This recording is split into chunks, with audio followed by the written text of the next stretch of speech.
একদিন এক পাখি মৌমাছিকে জিজ্ঞেস করলো, তোমরা যে এত কষ্ট করে কঠোর পরিশ্রম করে মধু তৈরি করো, তোমাদের মধু যে অন্যরা চুরি করে নিয়ে যায়, এতে তোমরা কষ্ট পাও না? মৌমাছি তখন উত্তরে বলল, আমাদের মধু চুরি করে নিয়ে যায়, আমরা কষ্ট করে অর্জন করি, কিন্তু ওরা তো শুধু মধু চুরি করে নিয়ে যায়, কিন্তু আমাদের আসল যে কৌশল সেটা তো কখনো চুরি করতে পারবে না। আমরা যে কৌশল অবলম্বন করে মধু তৈরি করি সেটা তো ওরা কখনোই নিতে পারবে না। মধু চুরি করতে পারে কিন্তু কৌশল চুরি করতে পারবে না। কেন বললাম এই কথা? তো পুরো ভিডিওটির সাথে থাকুন, কথাটা শুনে বুঝতে পারবেন কেন আমি এই কথাটা বলছি। আমার কিছু শুভাকাঙ্ক্ষী আছে যে আমার ভিডিও লুকোচুরি করে দেখে, কিন্তু ভিডিওতে কোনো লাইক কমেন্ট করে না। এমনকি আমি যে পেজ চালাই, চ্যানেল চালাই, একটা পেজ চ্যানেল চালাতে গেলে কতটুকুন কষ্ট করতে হয় এবং কতটুকুন কাজ শিখতে হয়, কতটুকুন এবং এই প্ল্যাটফর্মে কাজ করতে হলে কিছু টেকনিক কৌশল জানতে হয়।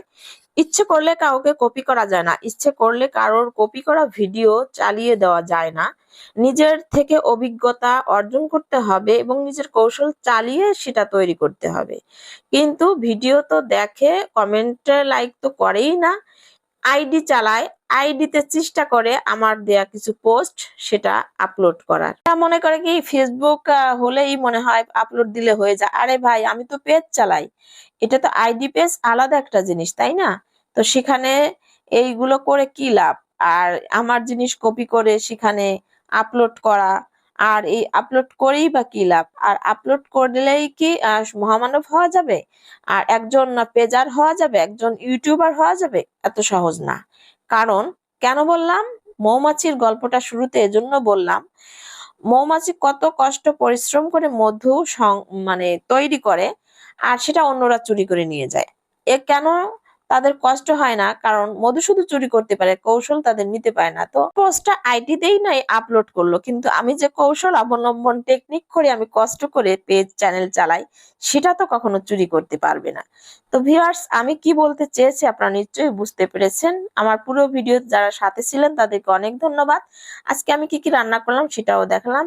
সকালে বাচ্চাকে স্কুলে নেওয়া থেকে শুরু করে বাসা অবধি লাল শাক কিনে নিয়ে এসেছিলাম, সাথে লাল শাক ভাজি করলাম, আর সেই সাথে ছিল একটা ডিম আলু ভর্তা করে নিয়েছিলাম, আর আমার প্রিয় মাছ পুঁটি মাছ ভুনা করেছিলাম। খুবই অসাধারণ ছিল আজকের খাবারটা। আমার খুবই পছন্দের মাছ, অনেক দামি মাছ থেকেও এই মাছ, ছোট মাছগুলো আমি বেশি পছন্দ করি। তো আপনাদের সবাইকে অনেক ধন্যবাদ। ভিডিওটি কেমন লাগলো কমেন্ট সেকশনে কমেন্ট করতে ভুলবেন না। সবাইকে অসংখ্য অসংখ্য ধন্যবাদ আবারও জানাচ্ছি।